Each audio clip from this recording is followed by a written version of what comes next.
The Wisdom of Solomon. The Wisdom of Solomon is recognized as deuterocanonical scripture by the Roman Catholic, Greek Orthodox, and Russian Orthodox churches. Chapter 1. Love righteousness, all you who are judges of the earth. Think of the Lord with a good mind.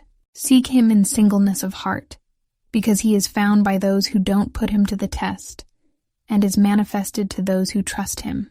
For crooked thoughts separate from God. His power convicts when it is tested, and exposes the foolish.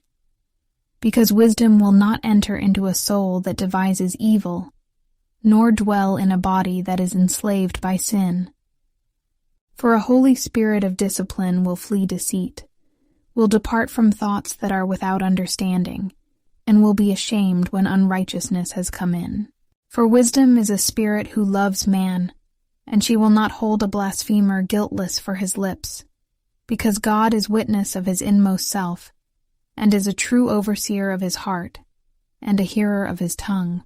Because the Spirit of the Lord has filled the world, and that which holds all things together knows what is said. Therefore no one who utters unrighteous things will be unseen, neither will justice, when it convicts, pass him by. For in his counsels the ungodly will be searched out, and the sound of his words will come to the Lord to bring his lawless deeds to conviction, because a jealous ear listens to all things, and the noise of murmurings is not hidden. Beware then of unprofitable murmuring, and keep your tongue from slander, because no secret utterance will go on its way void, and a lying mouth destroys a soul. Don't court death in the era of your life. Don't draw destruction upon yourselves by the works of your hands, because God didn't make death, neither does he delight when the living perish. For he created all things that they might have being. The generative powers of the world are wholesome, and there is no poison of destruction in them, nor has Hades royal dominion upon earth. For righteousness is immortal, but ungodly men by their hands and their words summon death. Deeming him a friend, they have pined away. They made a covenant with him, because they are worthy to belong with him. Chapter 2. For they said within themselves, with unsound reasoning, our life is short and sorrowful. There is no healing when a man comes to his end, and no one was ever known who was released from Hades. Because we were born by mere chance, and hereafter we will be as though we had never been, because the breath in our nostrils is smoke, and reason is a spark kindled by the beating of our heart, which being extinguished, the body will be turned into ashes, and the spirit will be dispersed as thin air. Our name will be forgotten in time. No one will remember our works. Our life will pass away as the traces of a cloud, and will be scattered as is a mist, when it is chased by the rays of the sun, and overcome by its heat. For our allotted time is the passing of a shadow, and our end doesn't retreat, because it is securely sealed, and no one turns it back. Come therefore, and let's enjoy the good things that exist. Let's use the creation earnestly as in our youth. Let's fill ourselves with costly wine and perfumes, and let no spring flower pass us by. Let's crown ourselves with rosebuds before they wither. Let none of us go without his share in our proud revelry. Let's leave tokens of mirth everywhere, because this is our portion, and this is our lot. Let's oppress the righteous poor. Let's not spare the widow, nor regard the gray hair of the old man, but let our strength be a law of righteousness, for that which is weak is proven useless. But let's lie in wait for the righteous man, because he annoys us, is contrary to our works, reproaches us with sins against the law, and charges us with sins against our training. He professes to have knowledge of God, and calls himself a child of the Lord. He became to us a reproof of our thoughts. He is grievous to us even to look at, because his life is unlike other men's, and his paths are strange. We were regarded by him as something worthless, and he abstains from our ways as from uncleanness. He calls the latter end of the righteous happy. He boasts that God is his Father. Let's see if his words are true. Let's test what will happen at the end of his life.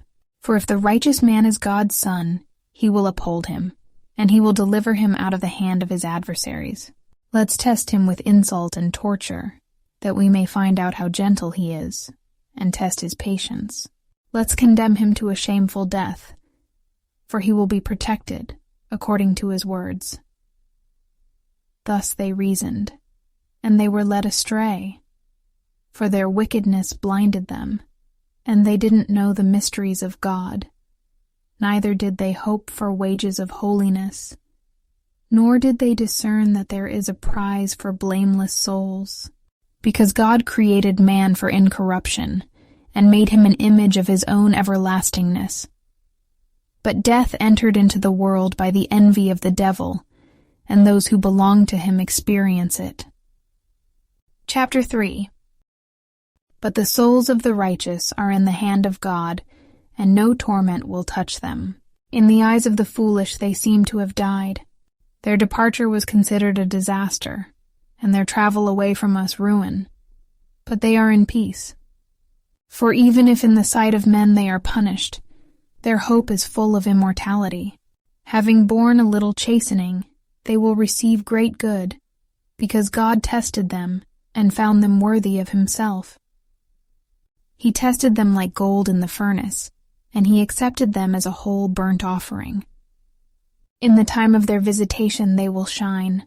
They will run back and forth like sparks among stubble. They will judge nations and have dominion over peoples.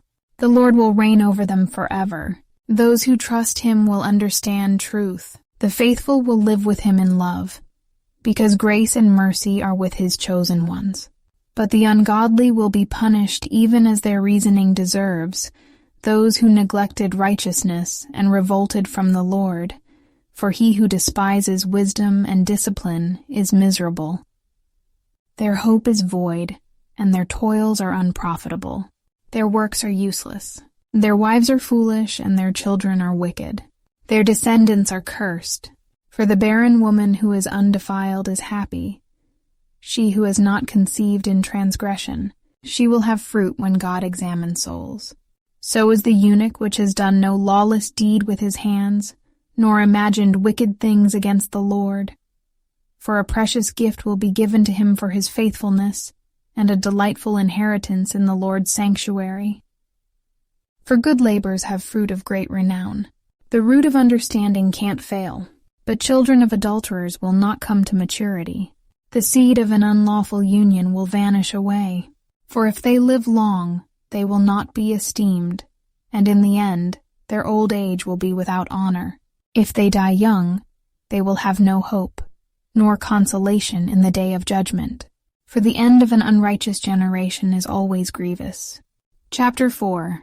It is better to be childless with virtue, for immortality is in the memory of virtue, because it is recognized both before God and before men. When it is present, people imitate it. They long after it when it has departed. Throughout all time it marches, crowned in triumph, victorious in the competition for the prizes that are undefiled. But the multiplying brood of the ungodly will be of no profit, and their illegitimate offshoots won't take deep root, nor will they establish a sure hold. For even if they grow branches and flourish for a season, standing unsure, they will be shaken by the wind.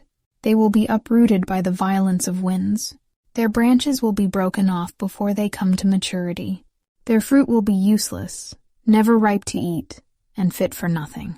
For unlawfully conceived children are witnesses of wickedness against parents when they are investigated. But a righteous man, even if he dies before his time, will be at rest. For honorable old age is not that which stands in length of time, nor is its measure given by number of years. But understanding is gray hair to men, and an unspotted life is ripe old age. Being found well-pleasing to God, someone was loved. While living among sinners he was transported. He was caught away, lest evil should change his understanding, or guile deceive his soul. For the fascination of wickedness obscures the things which are good, and the whirl of desire perverts an innocent mind. Being made perfect quickly, he filled a long time, for his soul was pleasing to the Lord. Therefore he hurried out of the midst of wickedness. But the people saw and didn't understand, not considering this, that grace and mercy are with his chosen, and that he visits his holy ones. But a righteous man who is dead will condemn the ungodly who are living, and youth who is quickly perfected will condemn the many years of an unrighteous man's old age. For the ungodly will see a wise man's end, and won't understand what the Lord planned for him, and why he safely kept him. They will see, and they will despise, but the Lord will laugh them to scorn. After this, they will become a dishonored carcass, and a reproach among the dead forever, because he will dash them speechless to the ground, and will shake them from the foundations. They will lie utterly waste. They will be in anguish, and their memory will perish. They will come with cowardly fear when their sins are counted. Their lawless deeds will convict them of their face. Chapter 5. Then the righteous man will stand in great boldness before the face of those who afflicted him, and those who make his labors of no account. When they see him, they will be troubled with terrible fear, and will be amazed at the marvel of salvation. They will speak among themselves repenting, and for the distress of spirit they will groan. This was he whom we used to hold in derision, as a parable of reproach. We fools considered his life madness, and his end without honor. How was he counted among sons of God? How is his lot among saints? Truly we went astray from the way of truth. The light of righteousness didn't shine for us. The sun didn't rise for us. We took our fill of the paths of lawlessness and destruction. We traveled through trackless deserts, but we didn't know the Lord's way. What did our arrogance profit us? What good have riches and boasting brought us? Those things all passed away as a shadow, like a rumor that runs by, like a ship passing through the billowy water, which, when it has gone by, there is no trace to be found, no pathway of its keel in the waves. Or it is like when a bird flies through the air, no evidence of its passage is found, but the light wind, lashed with the stroke of its pinions, and torn apart with the violent rush of the moving wings, is passed through. Afterwards no sign of its coming remains.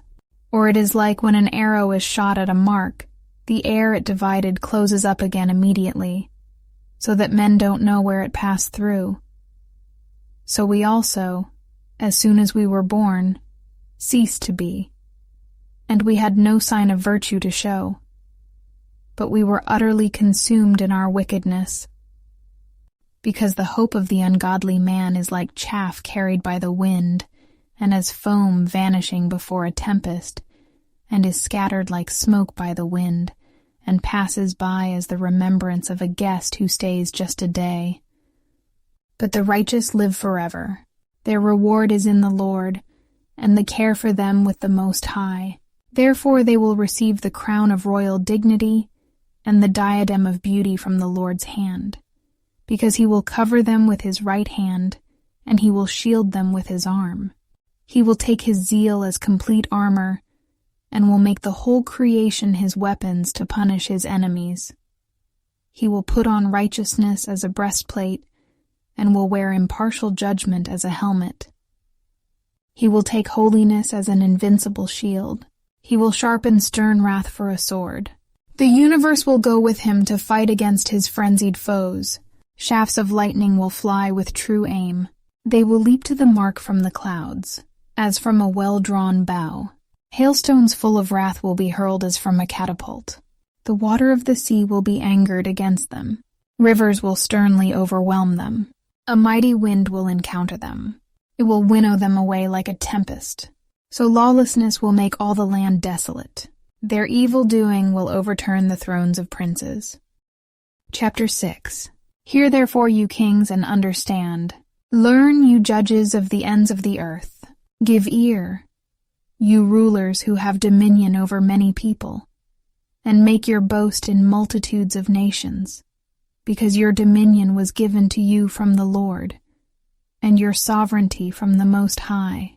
He will search out your works, and will inquire about your plans, because being officers of his kingdom, you didn't judge rightly, nor did you keep the law, nor did you walk according to God's counsel.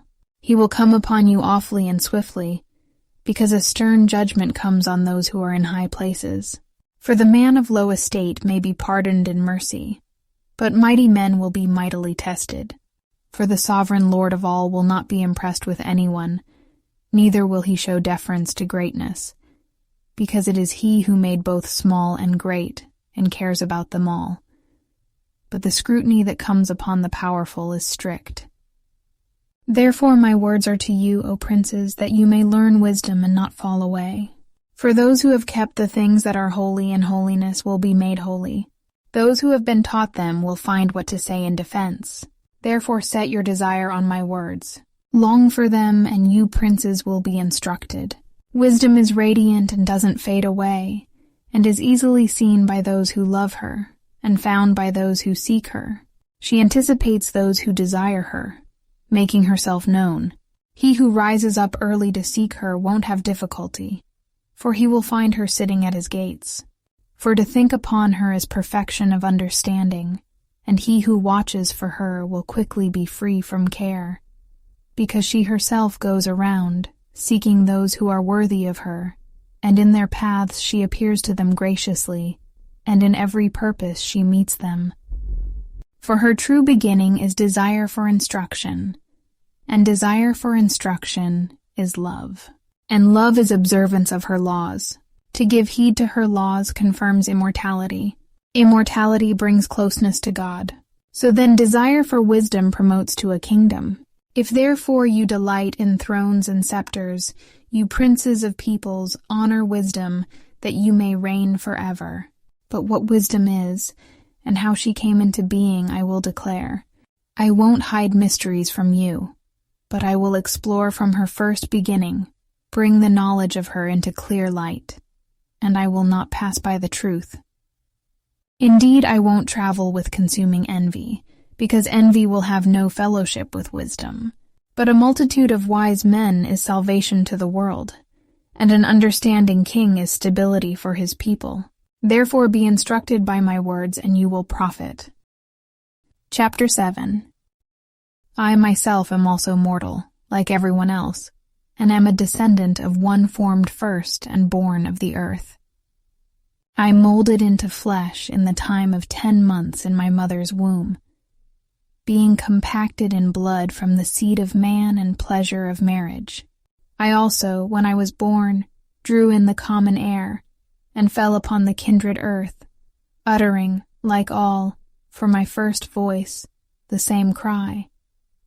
I was nursed with care in swaddling clothes, for no king had a different beginning, but all men have one entrance into life, and a common departure. For this cause I prayed, and understanding was given to me. I asked, and a spirit of wisdom came to me. I preferred her before scepters and thrones.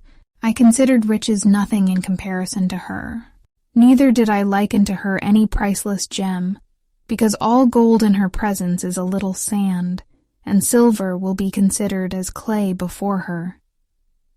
I loved her more than health and beauty, and I chose to have her rather than light because her bright shining is never laid to sleep. All good things came to me with her, and innumerable riches are in her hands. And I rejoiced over them all, because wisdom leads them, although I didn't know that she was their mother. As I learned without guile, I impart without grudging. I don't hide her riches, for she is a treasure for men that doesn't fail, and those who use it obtain friendship with God, commended by the gifts which they present through discipline. But may God grant that I may speak his judgment, and to conceive thoughts worthy of what has been given me. because he is one who guides even wisdom, and who corrects the wise. For both we and our words are in his hand, with all understanding and skill in various crafts. For he himself gave me an unerring knowledge of the things that are, to know the structure of the universe and the operation of the elements, the beginning, end, and middle of times, the alternations of the solstices and the changes of seasons, the circuits of years and the positions of stars, the natures of living creatures and the raging of wild beasts, the violence of winds and the thoughts of men, the diversities of plants and the virtues of roots.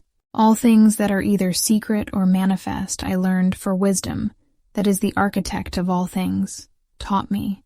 For there is in her a spirit that is quick to understand, holy, unique, manifold, subtle, freely moving, clear in utterance, unpolluted, distinct, invulnerable, loving what is good, keen, unhindered, beneficent, loving toward man, steadfast, sure, free from care, all-powerful, all-surveying, and penetrating through all spirits that are quick to understand, pure, most subtle, for wisdom is more mobile than any motion. Yes, she pervades and penetrates all things by reason of her purity, for she is a breath of the power of God, and a pure emanation of the glory of the Almighty. Therefore nothing defiled can find entrance into her, for she is a reflection of everlasting light, an unspotted mirror of the working of God, and an image of his goodness. Although she is one, she has power to do all things. Remaining in herself, she renews all things.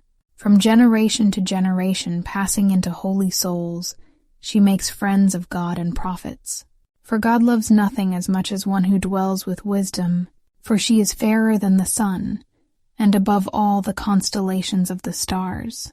She is better than light, for daylight yields to night, but evil does not prevail against wisdom. Chapter 8. But she reaches from one end to the other with full strength, and orders all things well. I loved her and sought her from my youth. I sought to take her for my bride.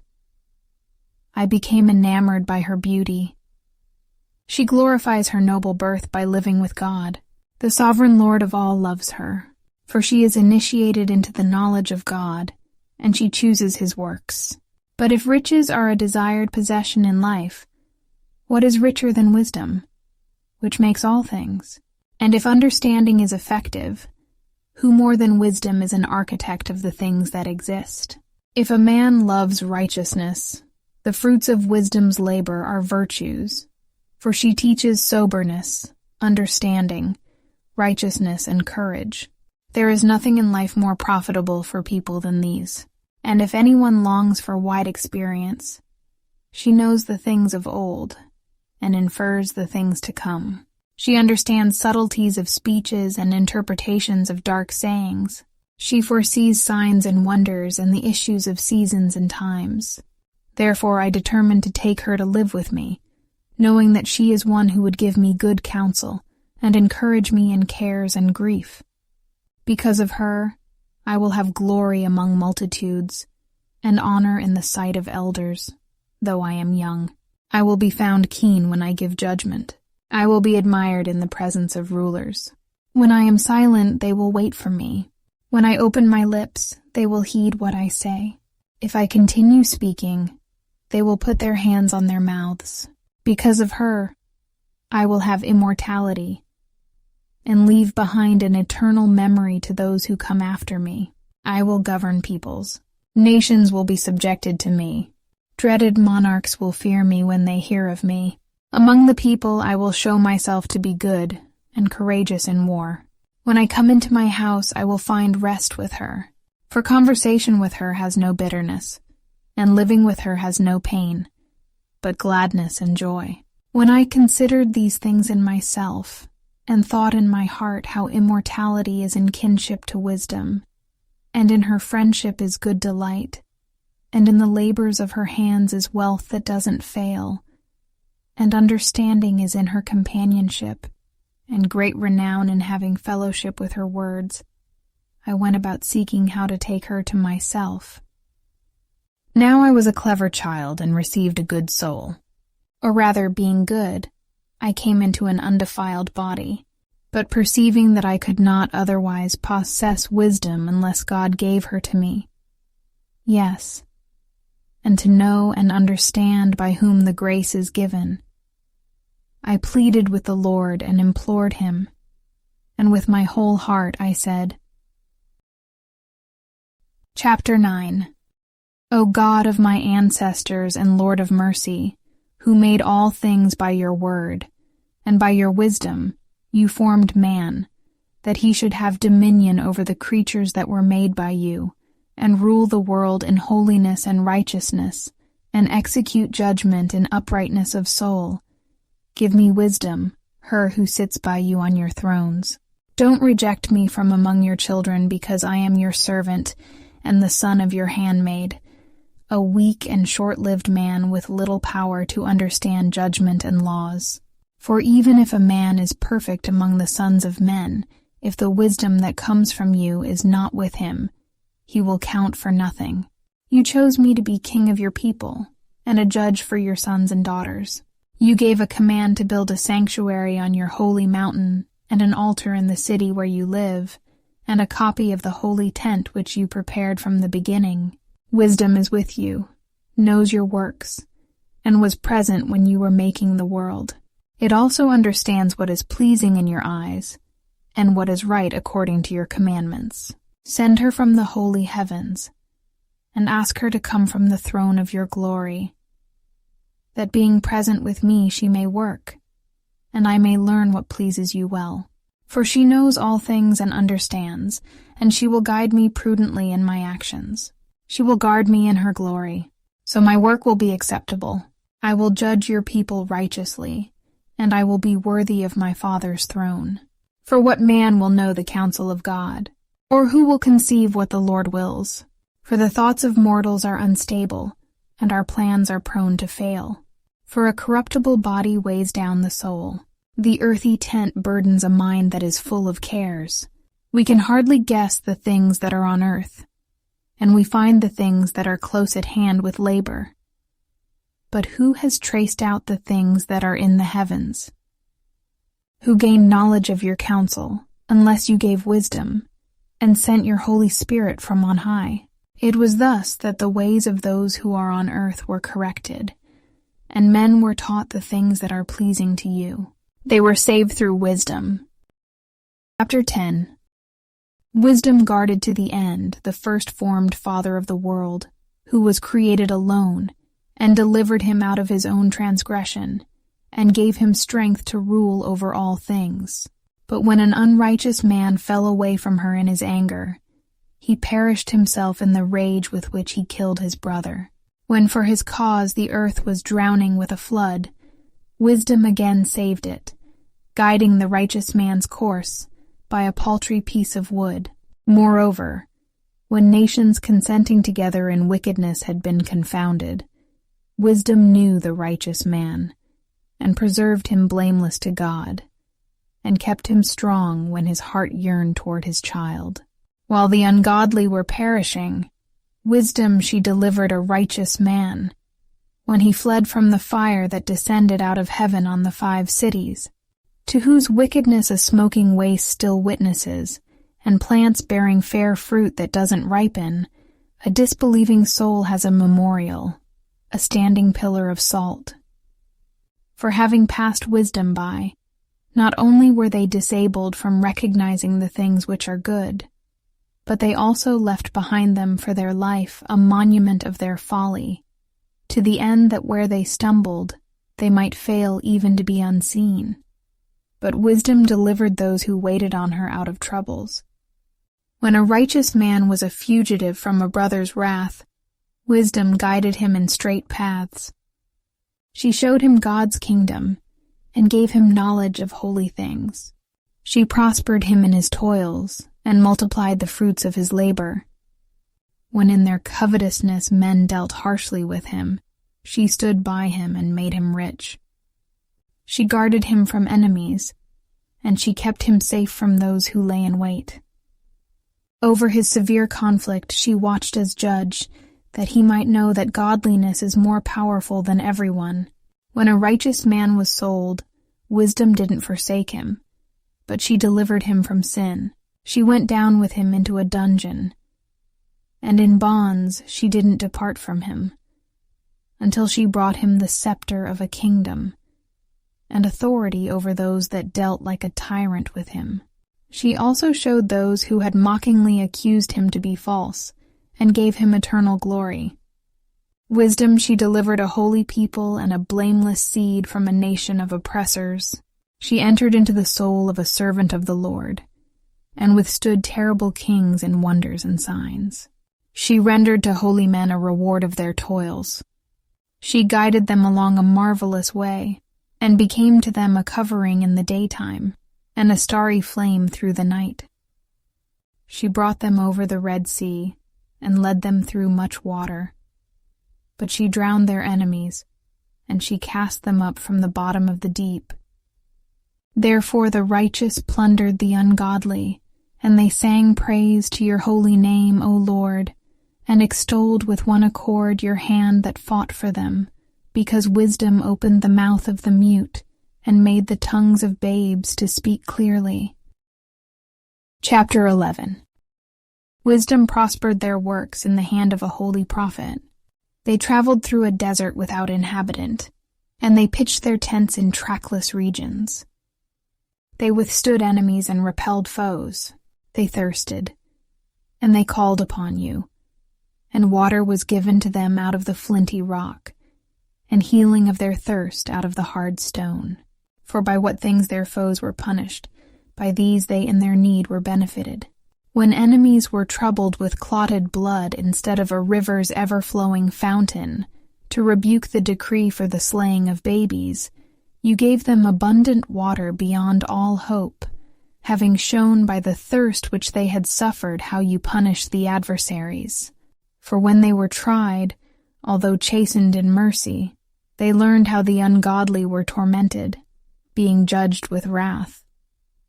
For you tested these as a father admonishing them, but you searched out those as a stern king condemning them. Yes, and whether they were far off or near, they were equally distressed. For a double grief seized them, and a groaning at the memory of things past. For when they heard that through their own punishments the others benefited, they recognized the Lord. For him who long before was thrown out and exposed, they stopped mocking. In the end of what happened, they marveled, having thirsted in another manner than the righteous. But in return for the senseless imaginings of their unrighteousness, wherein they were led astray to worship irrational reptiles and wretched vermin, you sent upon them a multitude of irrational creatures to punish them, that they might learn that by what things a man sins, by these he is punished. For your all-powerful hand that created the world out of formless matter didn't lack means to send upon them a multitude of bears, fierce lions, or newly created and unknown wild beasts, full of rage, either breathing out a blast of fiery breath, or belching out smoke, or flashing dreadful sparks from their eyes, which had power not only to consume them by their violence, but to destroy them even by the terror of their sight. Yes, and without these, they might have fallen by a single breath, being pursued by justice, and scattered abroad by the breath of your power. But you arranged all things by measure, number, and weight. For to be greatly strong is yours at all times. Who could withstand the might of your arm? Because the whole world before you is as a grain in a balance, and as a drop of dew that comes down upon the earth in the morning. But you have mercy on all men, because you have power to do all things, and you overlook the sins of men to the end that they may repent. For you love all things that are, and abhor none of the things which you made, for you never would have formed anything if you hated it. How would anything have endured unless you had willed it? Or that which was not called by you, how would it have been preserved? But you spare all things, because they are yours, O sovereign Lord, you who love the living. Chapter 12. For your incorruptible spirit is in all things. Therefore you convict little by little those who fall from the right way, and putting them in remembrance by the things wherein they sin, you admonish them, that escaping from their wickedness they may believe in you, O Lord. For truly the old inhabitants of your holy land, hating them because they practiced detestable works of enchantments and unholy rites, merciless slaughters of children, and sacrificial banquets of men's flesh and of blood, allies in an impious fellowship, and murderers of their own helpless babes. It was your counsel to destroy by the hands of our fathers, that the land which in your sight is most precious of all might receive a worthy colony of God's servants. Nevertheless, you even spared these as men, and you sent hornets plus as forerunners of your army, to cause them to perish little by little. Not that you were unable to subdue the ungodly under the hand of the righteous in battle, or by terrible beasts, or by a stern word to make away with them at once.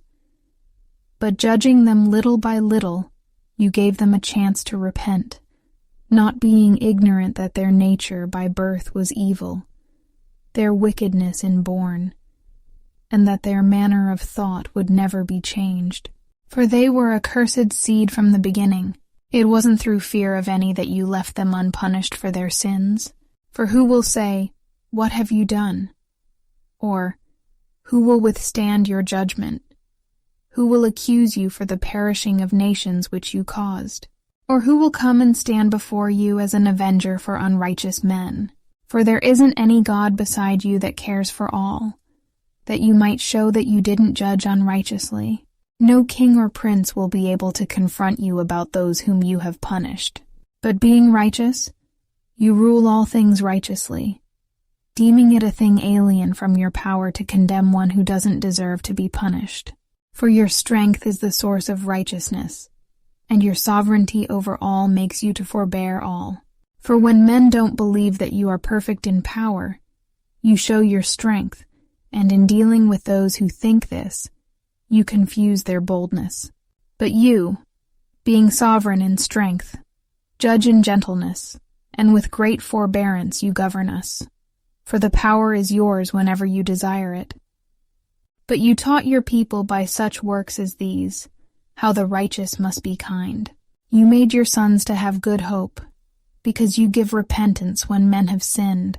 For if on those who were enemies of your servants, and deserving of death, you took vengeance with so great deliberation and indulgence, giving them times and opportunities when they might escape from their wickedness, with how great care you judged your sons, to whose fathers you gave oaths and covenants of good promises. Therefore, while you chasten us, you scourge our enemies 10,000 times more, to the intent that we may ponder your goodness when we judge, and when we are judged may look for mercy. Therefore also the unrighteous that lived in a life of folly, you tormented through their own abominations.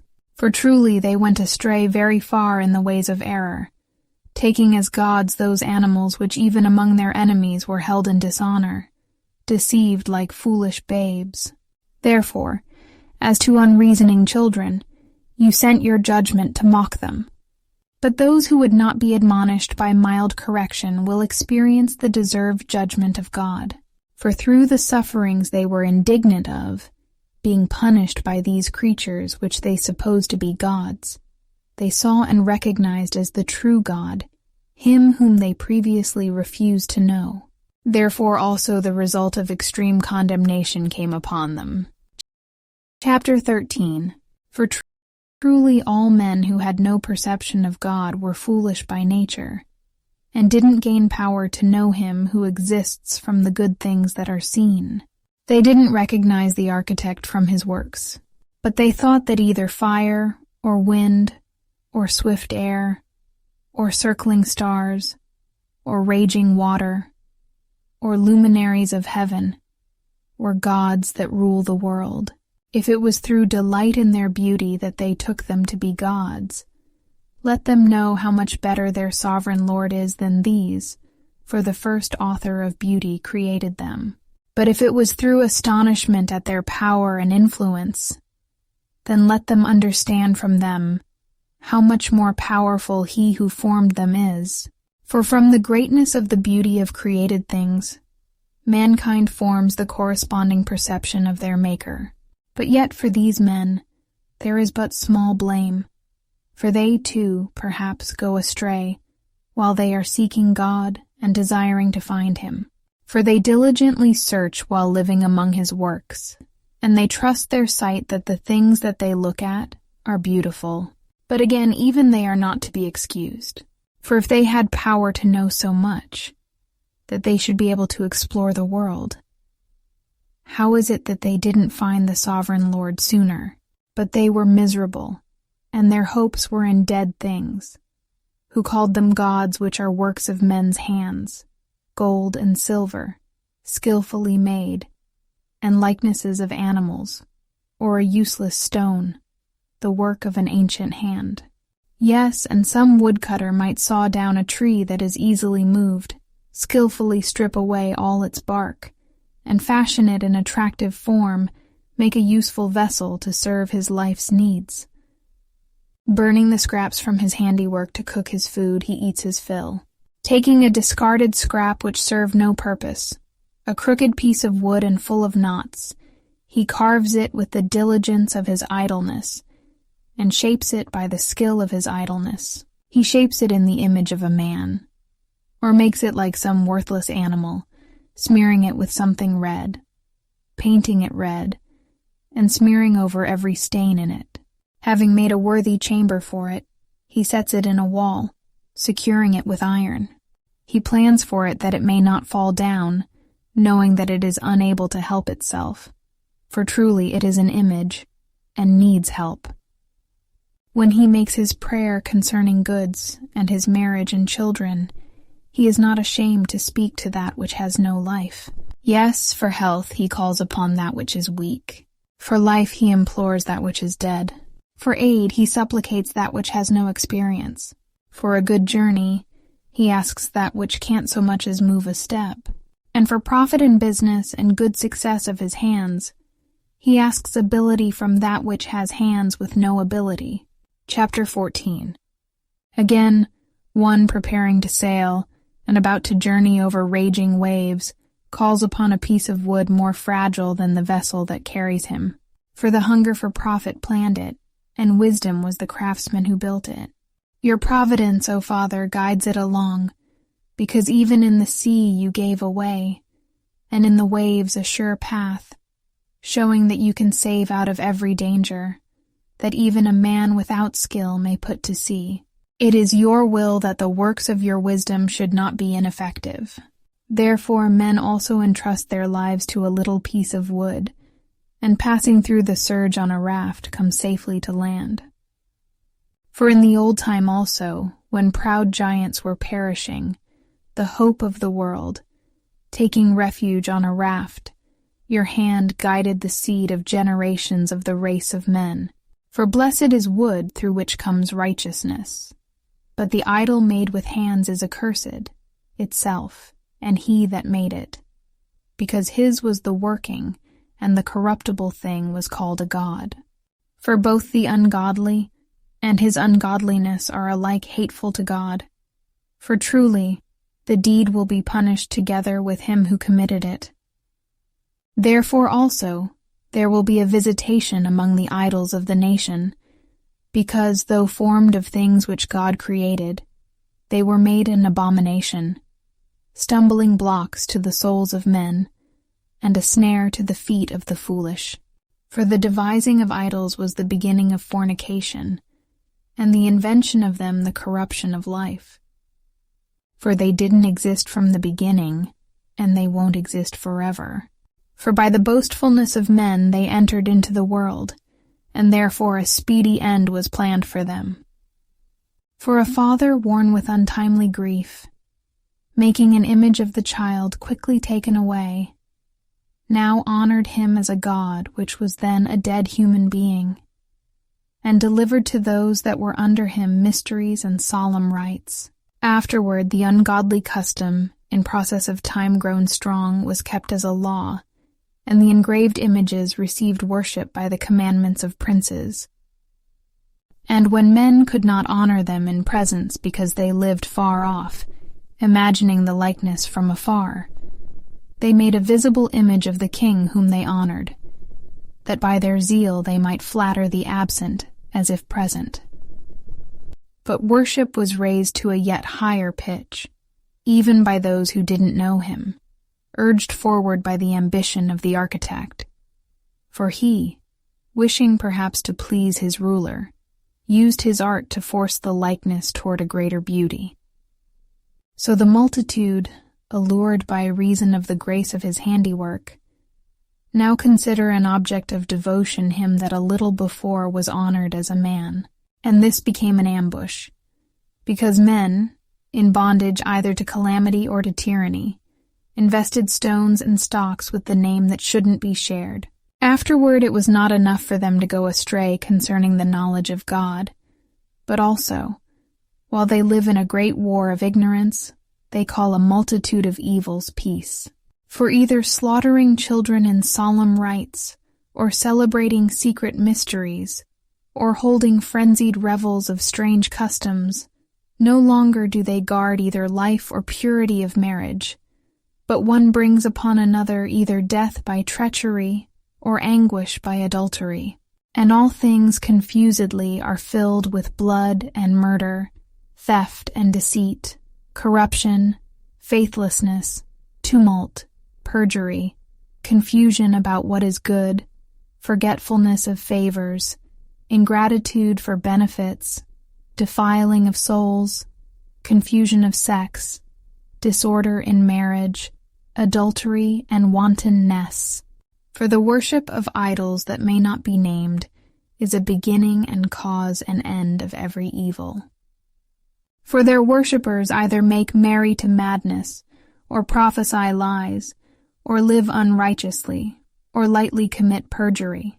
For putting their trust in lifeless idols, when they have sworn a wicked oath, they expect not to suffer harm, but on both counts, the just doom will pursue them, because they had evil thoughts of God by giving heed to idols, and swore unrighteously in deceit through contempt for holiness. For it is not the power of things by which men swear, but it is the just penalty for those who sin that always visits the transgression of the unrighteous. Chapter 15. But you, our God, are gracious and true, patient, and in mercy ordering all things. For even if we sin, we are yours, knowing your dominion, but we will not sin, knowing that we have been accounted yours. For to be acquainted with you is perfect righteousness, and to know your dominion is the root of immortality. For we weren't led astray by any evil plan of men's, nor yet by painters' fruitless labor, a form stained with varied colors, the sight of which leads fools into lust. Their desire is for the breathless form of a dead image. Lovers of evil things, and worthy of such hopes, are those who make, desire, and worship them. For a potter, kneading soft earth, laboriously molds each article for our service. He fashions out of the same clay both the vessels that minister to clean uses, and those of a contrary sort, all in like manner. What shall be the use of each article of either sort? The potter is the judge.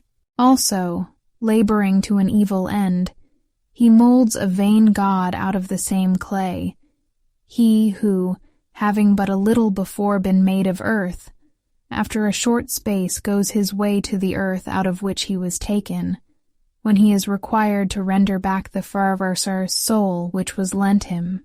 However, he has anxious care, not because his powers must fail, nor because his span of life is short, but he compares himself with goldsmiths and silversmiths, and he imitates molders in plus brass, and considers it great that he molds counterfeit gods. His heart is ashes. His hope is of less value than earth. His life is of less honor than clay, because he was ignorant of him who molded him, and of him that inspired into him an active soul, and breathed into him a vital spirit. But he accounted our life to be a game, and our lifetime a festival for profit. For he says, one must get gain however one can, even if it is by evil.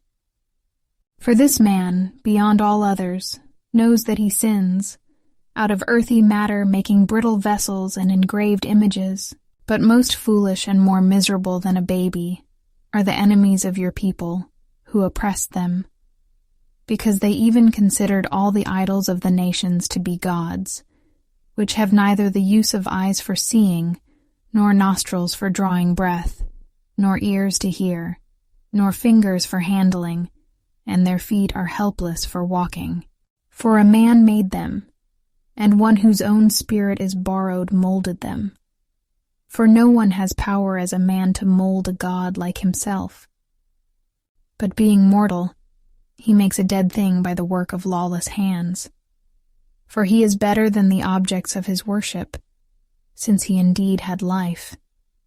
But they never did. Yes, and they worship the creatures that are most hateful, for being compared as to lack of sense, these are worse than all others. Neither, as seen beside other creatures, are they beautiful, so that one should desire them, but they have escaped both the praise of God and his blessing. Chapter 16. For this cause they were deservedly punished through creatures like those which they worship, and tormented through a multitude of vermin. Instead of this punishment, you, giving benefits to your people, prepared quails for food, a delicacy to satisfy the desire of their appetite, to the end that your enemies, desiring food, might for the hideousness of the creatures sent among them, loathe even the necessary appetite. But these, your people, having for a short time suffered lack, might even partake of delicacies. For it was necessary that inescapable lack should come upon those oppressors, but that to these it should only be showed how their enemies were tormented. For even when terrible raging of wild beasts came upon your people, and they were perishing by the bites of crooked serpents, your wrath didn't continue to the uttermost. But for admonition were they troubled for a short time, having a token of salvation to put them in remembrance of the commandment of your law. For he who turned toward it was not saved because of that which was seen, but because of you, the Savior of all. Yes, and in this you persuaded our enemies that you are he who delivers out of every evil. For the bites of locusts and flies truly killed them. No healing for their life was found, because they were worthy to be punished by such things. But your children weren't overcome by the very fangs of venomous dragons, for your mercy passed by where they were and healed them. For they were bitten to put them in remembrance of your oracles, and were quickly saved, lest falling into deep forgetfulness, they should become unable to respond to your kindness. For truly it was neither herb nor poultice that cured them, but your word, O Lord, which heals all people. For you have authority over life and death, and you lead down to the gates of Hades, and lead up again. But though a man kills by his wickedness, he can't retrieve the spirit that has departed or release the imprisoned soul. But it is not possible to escape your hand. For ungodly men, refusing to know you, were scourged in the strength of your arm, pursued with strange rains and hails and relentless storms, and utterly consumed with fire. For what was most marvelous, in the water which quenches all things, the fire burned hotter, for the world fights for the righteous. For at one time the flame was restrained, that it might not burn up the creatures sent against the ungodly, but that these themselves as they looked might see that they were chaste by the judgment of God. At another time, even in the midst of water, it burns more intensely than fire, that it may destroy the produce of an unrighteous land.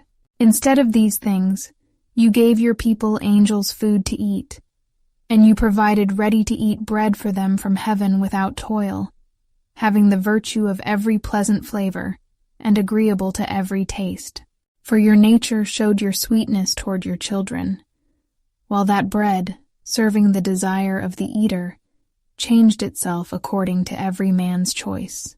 But snow and ice endured fire, and didn't melt, that people might know that fire was destroying the fruits of the enemies, burning in the hail and flashing in the rains, and that this fire again, in order that righteous people may be nourished, has even forgotten its own power.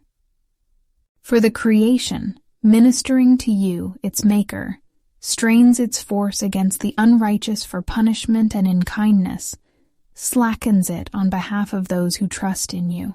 Therefore at that time also, converting itself into all forms, it ministered to your all-nourishing bounty, according to the desire of those who had need, that your children, whom you loved, O Lord, might learn that it is not the growth of crops that nourishes a man, but that your word preserves those who trust you.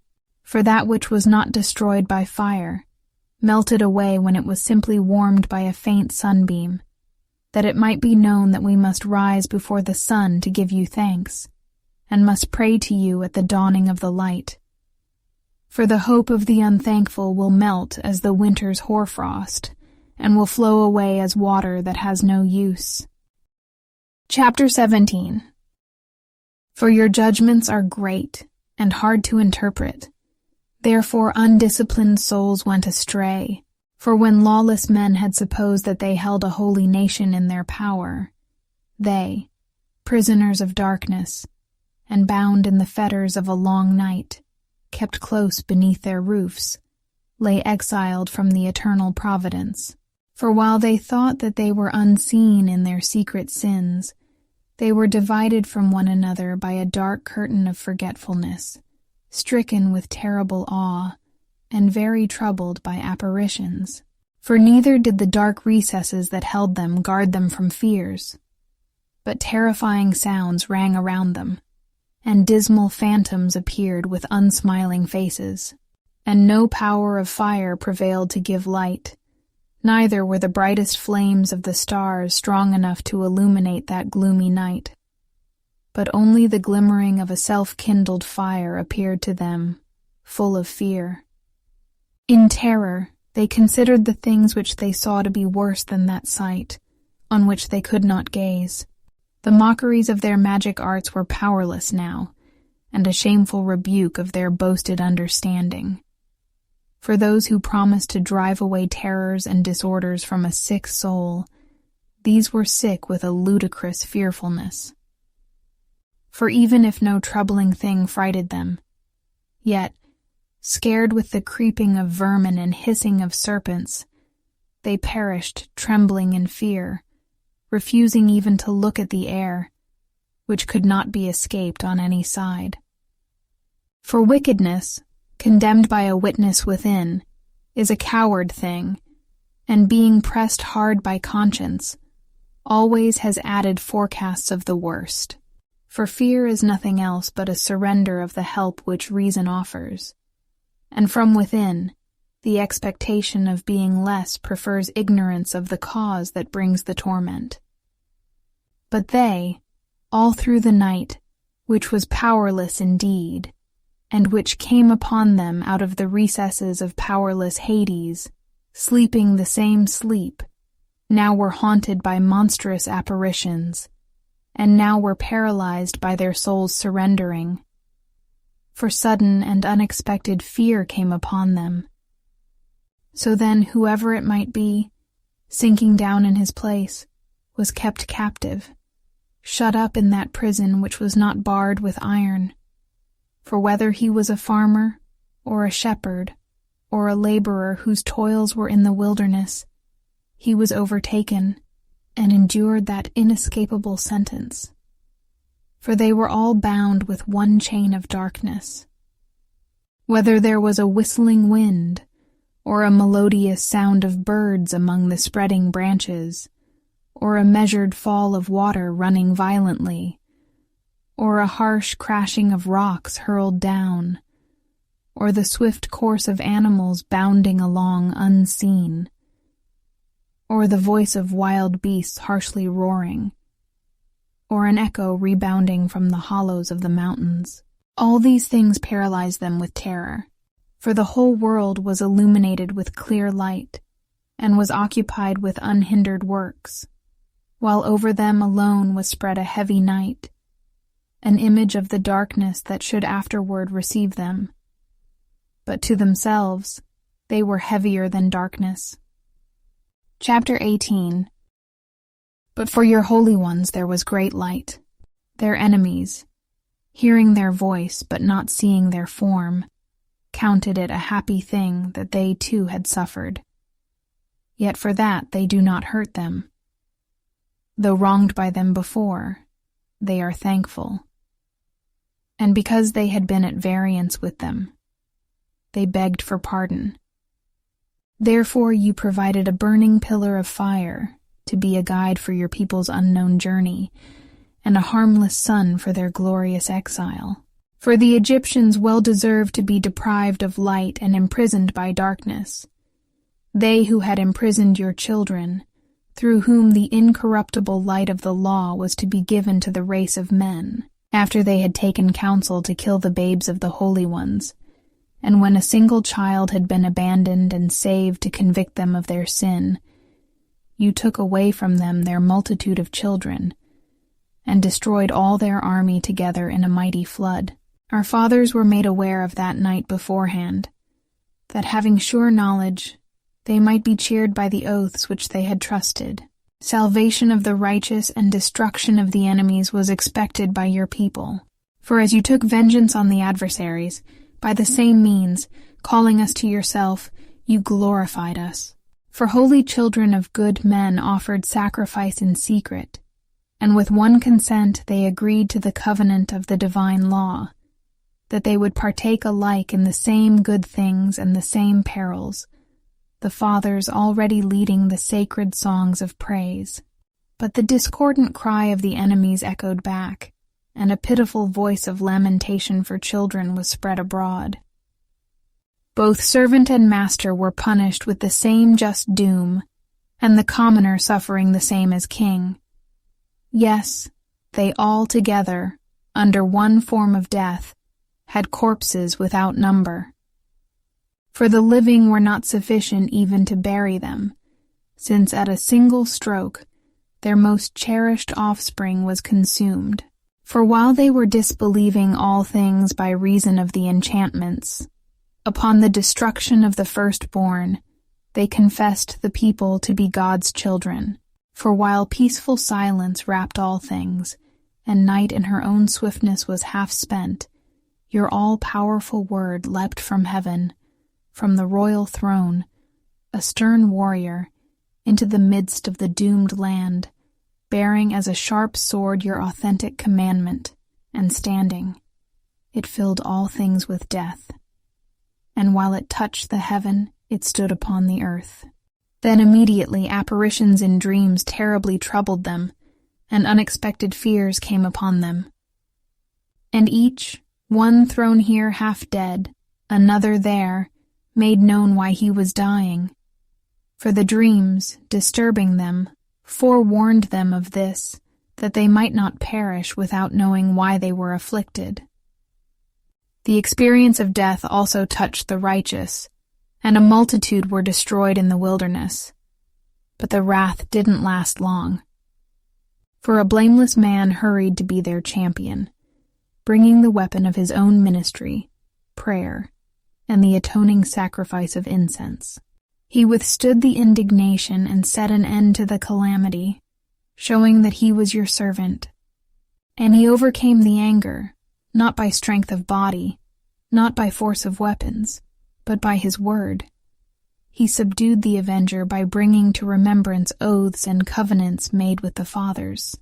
For when the dead had already fallen in heaps one upon another, he intervened and stopped the wrath, and cut off its way to the living.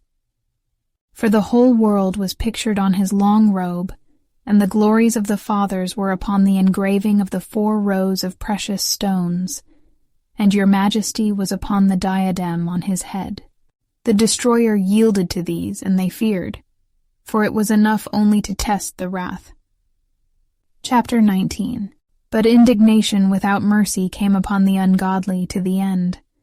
For God also foreknew their future, how having changed their minds to let your people go, and having sped them eagerly on their way, they would change their minds and pursue them.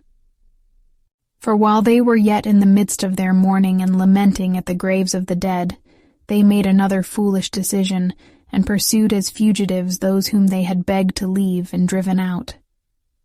For the doom which they deserved was drawing them to this end, and it made them forget the things that had happened to them, that they might fill up the punishment which was yet lacking from their torments, and that your people might journey on by a marvelous road, but they themselves might find a strange death. For the whole creation, each part in its diverse kind, was made new again, complying with your commandments, that your servants might be kept unharmed.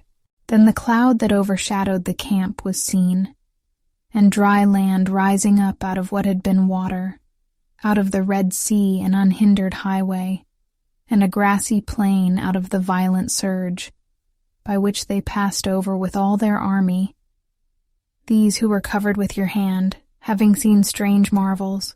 For like horses they roamed at large, and they skipped about like lambs, praising you, O Lord, who was their deliverer.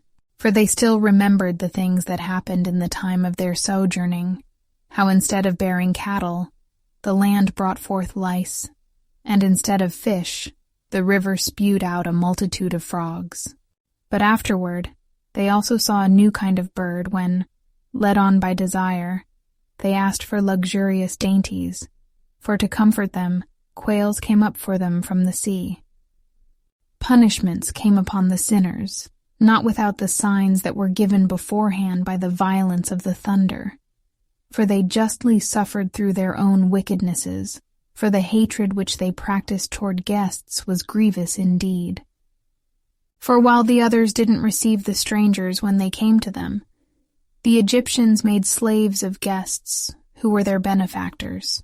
And not only so, but while punishment of some sort will come upon the former, since they received as enemies those who were aliens, because these first welcomed with feastings, and then afflicted with dreadful toils, those who had already shared with them in the same rights. And moreover, they were stricken with loss of sight, even as were those others at the righteous man's doors, when, being surrounded with yawning darkness, they each looked for the passage through his own door. For as the notes of a lute vary the character of the rhythm, even so the elements, changing their order one with another, continuing always in its sound, as may clearly be conjectured from the sight of the things that have happened. For creatures of the dry land were turned into creatures of the waters, and creatures that swim moved upon the land. Fire kept the mastery of its own power in water, and water forgot its quenching nature. On the contrary, flames didn't consume flesh of perishable creatures that walked among them, neither did they melt the crystalline grains of ambrosial food that were melted easily. For in all things, O Lord, you magnified your people, and you glorified them, and didn't lightly regard them, standing by their side in every time and place.